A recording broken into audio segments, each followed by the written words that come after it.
One way or another, this war is either going to go into NATO countries or it's going to go into Russia proper, and a nuke is going to fly. And the best defense that we can possibly have needs to be erected before that happens. So that's kind of midterm. Shorter term, dealing with the war itself, the Russians are not going to back down at this point, even if everyone immediately stops using Russian crude. But the goal has to be at this point to make sure that the Russians have problems rearming using third countries, whether it's Iran or China or North Korea. Breaking news. Do that is to completely destroy the income. So we need to move into a position where we're talking about a naval blockade that simply keeps Russian oil and natural gas off the market completely, and that shuts it in at the point of production in Siberia so it can not come back in anything less than a decade time frame. That is a step that no one in Europe has been willing to consider because there were a number of countries in Central Europe that were still dependent upon it. But as we get into the second half of this year, the only country in Europe that is still dependent on Russian energy is Hungary. And to be perfectly blunt, the position in Europe is hardening, and the general position towards Hungarian Prime Minister Viktor Orban is that guy. Russia hasn't had a competitive election since 1996. So to call this an election and say that it signifies anything is kind of a joke. Well, I would argue that the FSB is part of this, the FSB, two things. Number one, the core of Putin's power is an alliance between the intelligence officials, primarily the FSB, and organized crime. So they've always been front and center. They've always been core to his political coalition.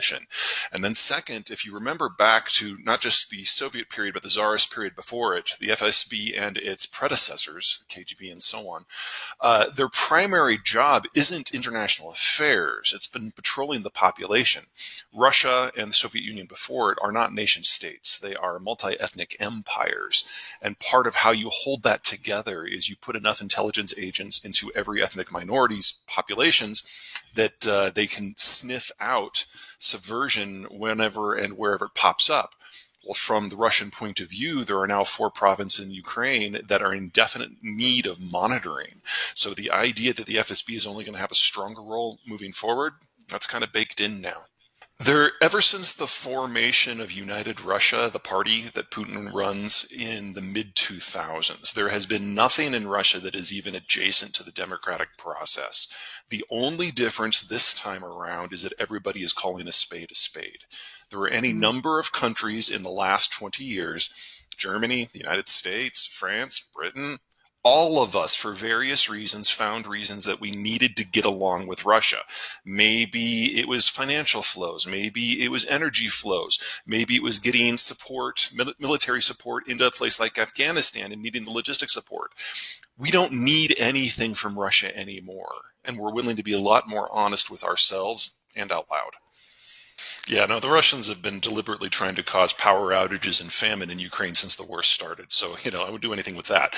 The question is, what can they do to prevent this sort of attack? Partisans are very effective in a territory that is only relatively lightly populated, and by European standards, that's the entire Russian periphery. Especially when you consider that you have at least 10 million Ukrainians who speak Russian fluently as their first language, and then probably another 15 million who speak it fluently as a second language. So the pool that the Ukrainians can pull from in order to do these sort of irregular attacks is robust.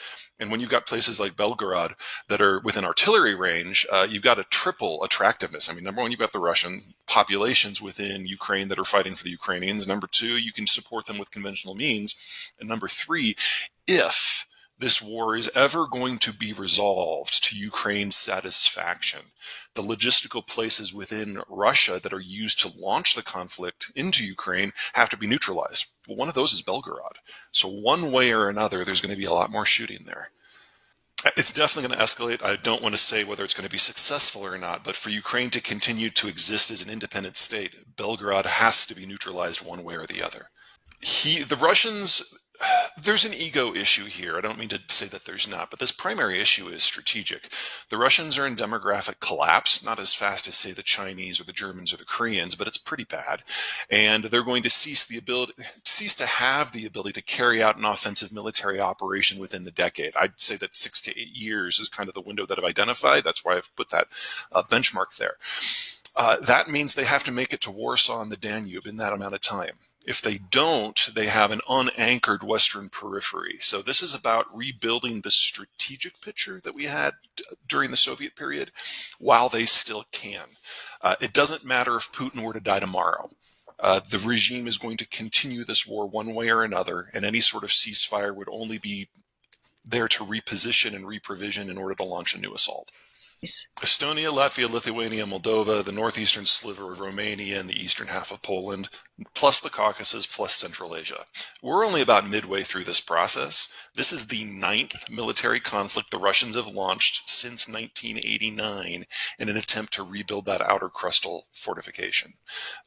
This won't be the last. Shoigu has arguably, in the last 10 years, stolen personally 1/3 of the Russian procurement budget, and his allies have probably stolen another third. So if Shoigu is involved, think of it more as the announcing of a corruption gravy train than any meaningful policy. I agree that the Russians need to do that if they're going to prosecute this war more successfully, but that doesn't mean that Shoigu is a part of the solution. The only reason he is still defense minister is he's a personal friend of Vladimir Putin going back decades. He is not a competent defense minister. He's certainly not a reformer. I'd argue he's Ukraine's greatest ally in this war to this point.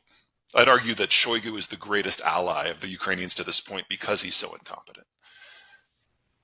They're going to try regardless. The question is whether they can be stopped. I mean, the position of the Baltic trio states has always been the same. We know that the Russians will never stop. They have to be stopped. And they're right. And now that Finland and Sweden are in NATO, that position is largely echoed by the Finns and the Swedes as well. And of course, the Poles are forthright on their position. So we're seeing this dawning recognition across Europe that this is going to get worse before it gets better. And everyone is going to have to dig deep in order to stop the Russians. And I look at what the French have been doing and saying over the last few weeks in that light, and that there has been this sea change in attitude towards what needs to be done. And even in Germany, the open discussion of preparing the next generation for war, this would have never happened 2 years ago, much less 4 years ago. You're on the western end of Europe, and you don't have any strategic weaknesses that you need to worry about as regards to the Russian theater. It's all a question of how you view the broader picture. And from a certain point of view, the French are a little bit like the Americans. They can afford to take the long view on most issues because they're not directly threatened by most issues. So in this specific case, the French aid to Ukraine officially is small, but that's largely because unofficially they don't report it because they want it to be a surprise. And things like their Caesar artillery have been absolutely instrumental in helping the Ukrainians stabilize the front line in the last 6 months. Now we're getting into a situation where we've had a mindset shift in France. They realize that all of their corporate exposure to all their corporate exposure to Russia that has been built up since 1989 has collapsed. So they no longer have any economic skin in the game. And so they can afford to take a purely strategic position. They've also made the gut-wrenching admission that the future of Europe is going to be radically different. Because the Europe that we have today, with the euro and the border where it is not sustainable. The demographic situation is ugly. The strategic position with the United States because of deglobalization is weakening, and Europe needs a new definition.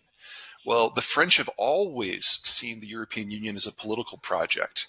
Their thinking is if they can shove the economic conversations to the side a little bit, and now I'll make it a political military project.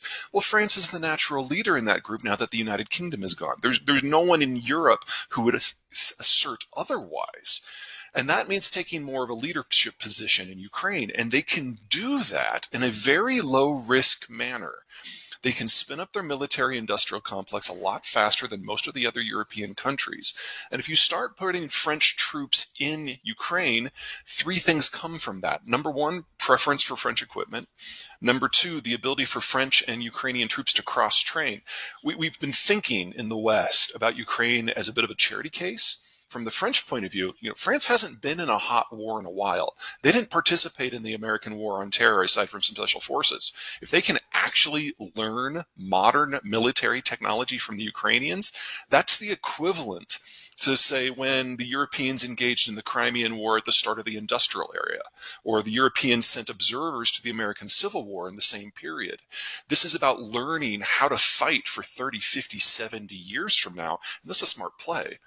And all they would have to do is maybe park some troops near Transnistria or on the Belarusian border in order to provide a bulwark for the Ukrainians who could then redeploy to the front line.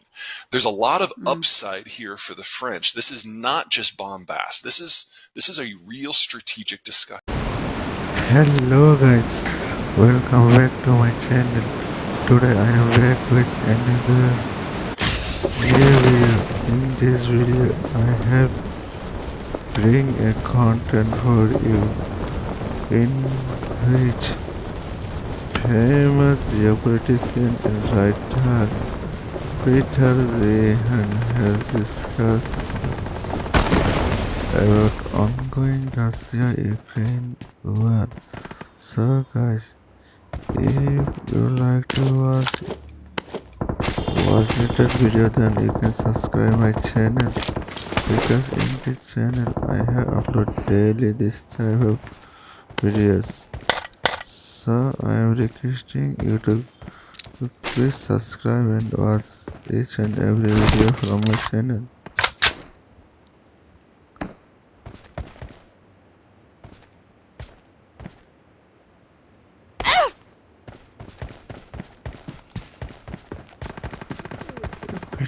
In this video, Peter Zeihan also discussed could NATO stop Russia before getting too late or not.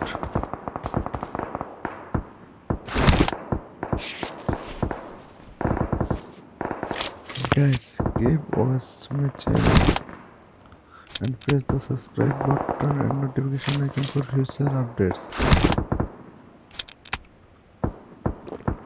because I daily upload videos regularly in mission related war and geopolitical relationships, so it will be that useful that if you subscribe. Thank you for watching until the end. Please subscribe and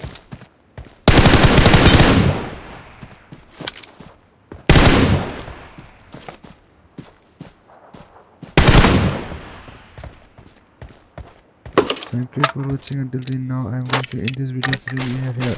I'll be back with another content next time. Bye for now. Love you guys.